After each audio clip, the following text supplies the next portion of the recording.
Why won't they let us see this? What is the big secret? Why do we have to fight to see our ballots? That worked at Costco Shores for like 11-day road shows. That's all they had. They went show to show for years for Costco. And they said they didn't cancel right away. They said, we're going to honor our contract. As soon as it was kind of quiet on the box stores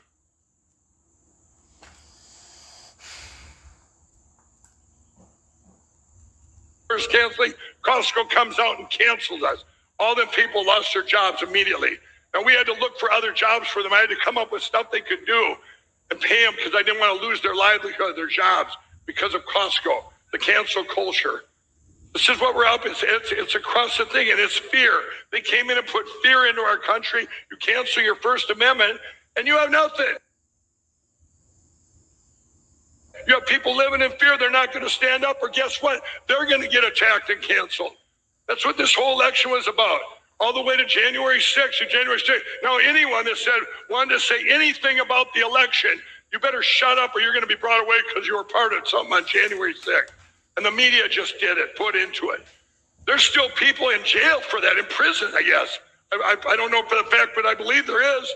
You don't hear about it. You don't hear about, anything about that. I think it's strange you don't hear about that, other than they're building up to see. What are they building up? They're going to come and get us all? People that weren't even there. I wasn't there. They keep, what a blessing, because they would have said, you were near there, we're hauling you in. I'd have been the first one. I'd still be in jail with them. If it happened to them, these people, it can happen to you. Nobody knows what happened there, really knows, because they don't show us. Just think of that suppression. They don't show us anything. You seen all that stuff that day? It's bizarre. But you know what? They can feed us anything they want if they cancel our voice. What Alan just said there, if you're only hearing one side, here's a liberal Democrat. That's why he told me, Mike, this is it. He said that case, it's not because win or lose the case. That judge let it go forward. He let it go forward. That's just, by doing that, now you can sue for anything. They're going to sue. You said something wrong. I don't like what you said. I'm going to sue you. That's where we're at. That has to be righted. That will be the most important case. But that case, that's a Dominion delay. They're going to try and delay this and delay and delay. That's their game of lawfare. Delay it for a year, 2 years. Our country's gone by then. All they got to do is get past 2022. Then you won't have any. It's boom, there. That's why I say the one thing, if you get out of here, all 50 states are here. You need to go back, and if you push one thing, tell the machines, open up those machines and let's see what's inside them. Open up those routers. Open up. We demand it as a people. If you have nothing to hide, then open it up. And that's what we got to do. And we have to do that. And we're going to have the rest of a lot of our program now. We're going to dive into Dominion, the stuff they're hiding. You're going to see those people this afternoon. Last night at 10 o'clock, that guy, he didn't do anything in Colorado. His house got raided at 10:30 by the government. Came in his house and took everything in front of his 4 kids while he was here. They're attacking Tina Peters as we speak too. This is all the stuff that happened here. Everybody you see, they sued Dominion and Newsmax. Then they do this. I'm attacked, physically attacked last night. Why? Because I'm up here saying, hey, we got a problem. Show me Dominion, then just open it up. I got all this evidence. They compromised that. So you know what? So here, now maybe they'll quit attacking me physically. It's because I'm going to give it to these guys, these red line. Let them red team them take care of it. Maybe I'd be protected. You know what I had to do for 3 months? I had to get on the bad news and say, hey, I'm not in Minnesota, to protect my family. I couldn't go home for 3 months and see my grandchildren. I had to buy a house that was in a protected gated community when I had other houses where nobody knew what I would be. That took about a week, and people see me, and then the report goes out. These guys, it's very evil, everybody. But I'll tell you what, we cannot live in fear. We've all got to get engaged. When we talked yesterday, the ground up, we got to do it. Ready? What's up? What's up? Are you up? Morning. Are you guys up? Okay, you guys, I'm going to see you in a while. I got to take care of another attack that we're having right now as we speak. And you're going to see today, they're going to have them out from Colorado, the attacks they're under right now for the stuff that Dominion's out there doing, just covering up and trying to, the absolute cover up. It's like a race we're in here. They're out there just, you talk about a race against time. That's what we're in. But anyway, you guys, come on up. Okay. Thanks, Ray. The next Mesa update is after us. The Mesa update is after us. Okay. But yeah, everybody, I guess the Mesa update is right after this. So if you're out there watching, everybody, tell everybody, friends, family, everybody here, text, get on the thing and say, get to franksbeach.com now. And you got to get there and watch for the Mesa update that's coming up with those people that were attacked. So thanks, guys. Thank you, sir. Sure. Cool. I guess we should start. Introductions. Hi, I'm Draza Smith. Okay. I'm Mark Cook. I'm Sean Smith. Okay. Do you want to explain the diagram? This draws this diagram. So. Okay, so what we did is we were asked to put together a mock election system, and Sean was kind enough to procure the actual model of scanner that's used in his home state for elections, and then a Dell all-in-one system that is the exact same scanner Tabulator. Yep. that is used in his home state. And then Mark wrote some scripts that pulled those ballot images into a counting program. We had support from someone offsite that did the OCR, optical character recognition. I really want to give her credit, but I didn't ask her if I could name her. So yeah, but she's awesome. She's She is awesome. great. Yeah. And so we put this all together, and this is the small diagram of what we had in the room for people to come in and see. So we had the voters fill out ballots, and then the ballots went through the ballot scanner. Everything was connected to a central switch because all of our computers were networked together. They were not connected to the internet, but they were networked together. And then, excuse me, the switch sent the information to the tabulation server where all of our voters were allowed to see their votes come in and confirm that it matched what we had hand counted prior to the scan. And then we said, well, that would be where your vote would end normally, unless we had a vicious hacker on the system that was able to send a change. Then we had a little bit more magic go on, but we actually allowed everyone to audit their votes afterwards. And I think they were kind of surprised about their events. We did have a PCAP sniffer on there so that we were monitoring all of the traffic. But the traffic, unless you knew what was going on, it looked very similar to the traffic that was coming from the ballot scanner to the tabulation server. And we did have a wireless router because we were going to have the hacker on the wireless router to make it look more realistic. And we had the wireless router in for about 10 minutes. And two of you from the audience hacked in. One went in and actually modified some of the software, and the other one went in and changed my administrative password on the router in 10 minutes. So it wasn't very secure at all. But I'll let everybody else talk now. Let me just say, to be clear, so the tabulation server and the EMS server that was connected to it, the election management system, neither one was connected to the internet. None of them were connected to the internet. They had open ports, and that wireless router, and it could have been one of the landline routers, but that wireless router was a vulnerability, and somebody with no prior knowledge found it with a scan and penetrated all the way through and modified system settings on multiple components on our little network. So we had to shut down the wireless router because otherwise we couldn't run demo. So there's one difference between us and a regular election system back in your home state is they just keep running it. We actually detected the intrusion and did something about it. Exactly. And we're monitoring it the entire time. And we were able to look in our logs and actually see when the intrusion happened and where it came from. And we found the individuals responsible for it because we were actively monitoring our election system during the election by another means. Yeah, after the system was up for like 10 minutes and we did see the 2 intrusions, our excellent IT security staff was able to identify the make and model of the phone that was used to hack the system within like 2 minutes after that, which everyone with a quality security staff should be able to do. And that's actually really important because it's critical to know that it was a cell phone that was used to hack our election. That's all it took. 2 cell phones. Not an expensive mainframe, not an expensive server, not a whole bunch of hackers. It was just a couple people with a couple cell phones sitting over here when our stuff was over there. That's all it takes. And that wireless access point that we had could easily have been other devices. It could have been a copier, because copiers are actually computers now, and those are easily hackable. And in fact, if you research copier hacks, you'll see there's all kinds of hacks for your copiers. There are light switches now that are internet enabled that could easily be hacked and have been.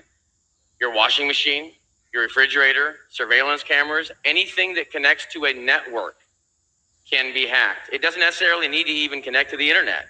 It can be hacked in a number of different ways. So the problem is it just exposes you so much when you have something that is networked in any way. So what we'll do now is we'll roll a video of the mock election in case you've missed it, so you can actually watch one happen, and then we'll explain some of the details behind it, and then we'll ask if you guys have any questions. So go ahead and roll the video, please. That is a mock-up of an election system, of a voting system. So what you have is the scanner tabulator, the computer that it's connected to that receives the scanned image and tabulates it, an election management server that is receiving what's transferred from the scanner tabulator and storing it in a SQL database. And when the information is transferred, you'll be able to look overhead and see the information transferring between the 2 systems in the packet capture right there. So you can see that because it's being captured en route by this PCAP sniffer, so packet capture sniffer, and it's displaying what it's seeing. So let's show you that first. Let's start with voting. You come into a voting center, you show your ID, or you don't, depending on the state. You follow the instructions and fill in one and only one bubble completely. And then you drop your ballot into the ballot box, face down, your privacy is maintained, and now it's dissociated from you. We don't know who voted. It's not like a credit card. You use a credit card, they know who did it, they can call you and ask you if it was your charge. Once you voted and walked away, nobody knows whose ballot this is. That becomes important later.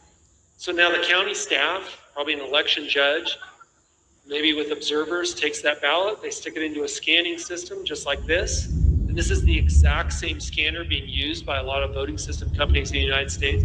For example, in my home county, in El Paso County, Colorado, they're using this exact scanner. Not this one, this one's mine, but the same model. And then they scan it into the system. Scanner comes on, they'll probably do a batch of 100 at a time. In a moment, you'll see the image pop up.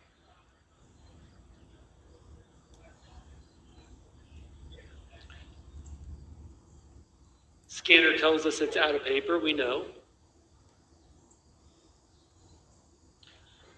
And as soon as it's ready, we finish that process. It appears in this folder. It's ready to be transferred from the scanner and tabulator over to the election management server. Now I'm going to double click on this process, which will probably be automated on an actual voting system. This was just written up by these guys. This was all coded by these guys over the weekend. So as you watch up here, you'll see what you're seeing right now are keep alive. So there's no packets being transferred. This is just the machines saying, are you there? And the other one's saying, yeah. Are you there? And the other one's saying, yeah.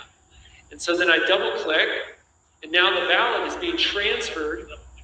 That's right. And the ballot's being transferred now, and you saw the packets flow in between the 2 systems. And you also see it down on this screen, which is just a smaller version of the upper screen. So now if we come back over here. Okay. So this is our election management server. And what we're going to do here is I'm going to click on this execute button, which runs this little script. And this little script just tells us what's in the database. So I'll click here, and is that your vote? Okay, sounds good. So that would be the end of it if this was a fair and free election here. But what happens between the time that is cast and the time the vote's been certified, the hacker shows up here, and this could be a system that's connected wirelessly. It could be connected by Ethernet cable over the internet in any fashion.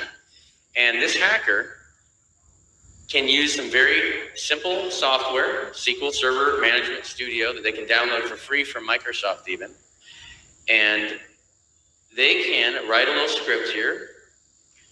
And so I've written a little script, and this is connected in actually through to this database server over here. And when I execute this script, I'm going to inject votes into the database. This is how easy it is. So what I'm doing is I'm injecting 4 CNN votes. Wow. Right. And you'll be able to watch it here too. So when I click this mouse button, you're going to see those packets flash through, and there they are right here. SQL batch, response SQL batch. So we just captured those packets of the 4 votes that were injected into the database over on the database server. So now we go over to the database server, and if I execute the same script again to see what's in the database, now we have 4 more votes that are in there. So instead of my 1 vote, now there's 4 votes. 4 more votes, and yeah, total of 5 votes now, right? So now what we can do here is we can actually have the computer even count it for us. And that's what this script does here. And there we go. So we have a total for Facebook 5 and Twitter 0. So I voted Facebook 1 time. You guys were able to make it go from 1 to 5. Exactly. Added 4 more votes with the click of a button. Very easy. That's all it takes. So are you satisfied? Yes, absolutely. Are you satisfied? Do you think it was a fair election? No, I'm satisfied with your demonstration, but no, it was not a fair election. Okay. Would you like an audit? Yes, I'd like an audit. We should probably do an audit. Do an audit?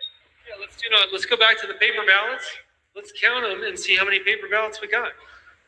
So we've got, let's see, 1 for Facebook, and we've got another one for Facebook, and another one. There's 3, 4, and 5. There's 1 for Twitter and 1 for Facebook. Wait a minute. There's 1 for Twitter that got in there, huh? Uh-oh. Does that match our tally? No, Do we have any votes in there? we have no votes in there. No, there's 0 votes for Twitter. Huh. How did a vote for Twitter get in there that's not reflected in this tally? How did it? That's a good I question. have no idea. And just like any other election, if you don't watch every aspect of the election like a hawk, there's an opportunity for votes to be inserted or deleted. There's an opportunity for ballots to be inserted or deleted. So for example, if you have ballot drop boxes with cameras that are theoretically on them, and yet the video isn't watched constantly, there's no alarm system that tells them when the system's been opened, or you receive the ballots and there's no way to verify they were cast by an eligible voter, or they are verified through signature verification, but the machine does the signature verification. Or an election judge does a signature verification, except that they're doing it with a database that was populated that's just as insecure as the voting machines themselves. So if those are our safeguards, then we don't have safeguards. Wow. Well, very good presentation. Thank you. Thank you. What you're looking at is a mock. I don't even remember that last part. It's the advantage of not lying is that you don't have to remember things, I guess. Yep. Okay, so you probably noticed or may have noticed some of it said CNN, some of it said Facebook, Twitter. We were running multiple sessions, and the first day was CNN, Fox. Second day was Twitter, Facebook. I came in at the last minute. I didn't realize these guys had changed it to Facebook, Twitter. So And I'm not as good a programmer as Mark, so I left some CNN and Fox. thanks. It's actually authentic, just like your regular voting systems. There's stuff from prior elections often left on it. And sometimes the people operating the election systems don't know how they've been programmed. Yeah, one person programs it, another person can make a change. So let's talk about the differences between our election system and the election systems in use around the country. Yeah, what about costs? This cost, I'd say maybe $20,000 in equipment only because we got high-end laptops. You don't need supercomputers for it. The most expensive thing on the table were the laptops and then that scanner because we got off eBay. So maybe 1/10,000th the cost of a small state's election system. But all the fraud, all the same amount of fraud that you would get if you paid more. All the fraud. Yeah, so all the fraud at a fraction of the price. And how long did it take? And how long did it take for the programming and configuration? The whole time from start to finish, I think really just the programming side of it was about 6 hours, 6 hours to develop that's this. Right. That's about And it right. didn't take a million lines of code. No. And if anyone wants to see the source code, we've opened it up for anyone to look at because we feel that every citizen should not only be able to examine the source code for their voting systems, but also every aspect of it because we have nothing to hide. That's right. We've done I think 15 of these or 16 of these demos, and every single time the voters wanted to audit and they were able to audit it for themselves. I feel confident in saying we now have the most audited election system in the country. Every one of our elections that we had was audited. In fact, we were happy to audit the elections because we wanted to prove the validity of the data. Citizens got to inspect the ballots. Yeah, we had one audit, and this one lady, I don't see her, but she was very meticulous. She came over, she took all the ballots, she put them in her hand, she flipped them over to see if you could equally see the markers or pen marks going through, and she laid them all out, and then she looked at us, and she just looked so confused. It was incredible. I think so. The most poignant reaction is we had somebody. She's probably out here. I hope I won't embarrass her, but we had somebody move to tears. And honestly, if you're not upset, you either don't care or you're not paying attention. Yep. If you're not pissed off, you're not paying attention. True. So what we did at the end is, in order to add the additional ballots in, someone, while people weren't looking, just physically put them in. They stuffed the ballots in order to match the count. And not a single person in the past 2 days saw it happen, and they were 2 feet away. Can you imagine how anyone else is expected to know if someone stuffs ballots in? Behind cardboard boxes? Exactly. When they're not even there. These people were 2 feet away. They knew it was a mock election. They knew we were trying to demonstrate things. Not a single person noticed it. And we have a lot of very smart people here. Yes, we do. He was talking to people. That happens too. He was. Yeah. He was talking. So citizens challenge the election every single time. Every time we did a demo, citizens decided to challenge the election. They demanded an audit. If that happened, we wouldn't be sitting here. If that was happening across the country, we wouldn't be sitting here. If the other thing is that, the first thing we would normally do, we only had one voter that time fill out a ballot, but most of the time we would have 10 or 12 voters in there at a time. And the first thing we would do before we ran the ballots through the machine and demonstrated all that was we would do a hand count of the paper ballots. The hand count of the paper ballots at the beginning was never wrong. The ballots never left chain of custody. The voters never took their eyes off them. They got to watch the count happen. And they knew the tally was right at the end and they could verify it for themselves. We could do that across the country right now. We used to do that. And if we had been doing that, this election and all the discussion about it would have been done in about 2 days. There are elections. It's not up to the vendors. It's not up to the elected officials that won't stand with the citizens. It's up to us. Yeah. And we can do it. We can go home and demand it. And we should. And our election officials are not bad people. They are good people, most all of them, trying to do a good job for the people they represent. The problem is they are beholden to the vendors. They are beholden to the vendors that actually provide this software, and they're sometimes forced to buy it and coerced into buying it, probably for a reason. And they don't know what to do. They don't know where to go. So they need us to help stand behind them to make sure we fix this problem and get back to a fair election system that they can stand behind and know they're doing a good job for their citizens. Yeah, nobody is coming to save us. We're coming to save us. Right. Okay, it's us. We have to watch the legislation being passed and the restrictions being put on our public officials. And our election's the gold standard. I have some words about that, but they're profane. And so what we hear over and over again is that, oh, we've got the paper ballots, right? We're secure. We got that safeguard, the paper ballots. They've never gone back and verified all the paper ballots. What they did in Maricopa is the best audit that has ever been done on an election in the world. And they showed it all. They showed it all on TV for everybody to watch. That's never been done. If it's a safeguard, why can't we see it? Our Secretary of State, like a lot of secretaries of state, is busy trying to keep us from getting access to do the verification ourselves. Our election, the only reason they're required to keep the records is so that we can see it for ourselves. They have mistaken themselves for rulers, and they are supposed to be servants. And we're going to explain it to them. If our elections are supposed to be the most secure elections, why won't they prove it? Why won't they let us see this? What is the big secret? Why do we have to fight to see our ballots? The big secret is in that word, because they keep using that word, and I can use that word secure in a sentence, right? That the absolute total amount of fraud that was present in the election made sure that these candidates that were selected were secured a victory. Here's another thing, so that, Minion Voting Systems is never going to sue anybody for talking about what you saw on the video. Nobody here is talk all you want about it. Some voting systems in the United States, the companies will sue you if you say their company name and say there might be a problem.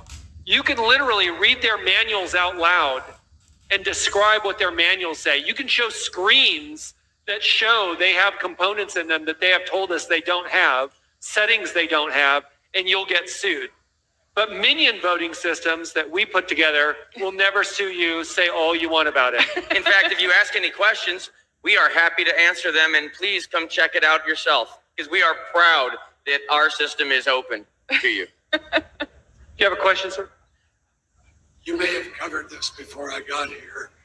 But what about paper ballots tabulated by machine that's not connected to the internet? And obviously like a watermark on the paper ballot, so go back and make sure they didn't stuff it. Because if you have a bunch of races, all ballots have a lot of people you vote for, they count those manually. Each race would take a lot of time. Could you hear the question? Can you repeat the question? Should there be watermarks?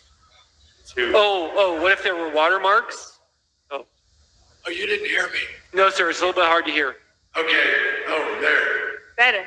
Okay, you may have covered this before I got here, but what about a system kind of like our standardized tests we take in school, where you fill in the bubble and it's counted by a tabulator that's not connected to the internet? Got it. Okay.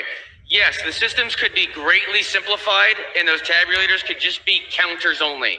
Just counters to assist counting, not connected to the internet, no physical way to even connect to a network. They could just be dumb counters, and that is all, which may help people count faster than doing it by hand, and that could easily be done. The other thing that I found odd that I thought of when you said that is these computers that the election voting systems or electronic voting systems are using, they all have USB ports and COM ports and FireWire ports maybe and Bluetooth. They have all these ports that you can connect to other things. What I found very, very odd when I've seen some of these up close is that these ports are left open. So anyone could walk by and just stick a USB modem in any of them in the back of a computer, leave it there overnight, and then nonchalantly the next day pull it back out again. They could at least put some security tape over them. Or what I would do if it were me and I was forced to use that equipment, I would take epoxy And I would squirt epoxy into each of those holes, so there's no way anyone could ever use them again, because there's under no circumstance should anything need to be plugged into them. I would epoxy the whole thing so they couldn't even open up the case. But what's odd is they're almost left in a state that they're completely open in every possible way.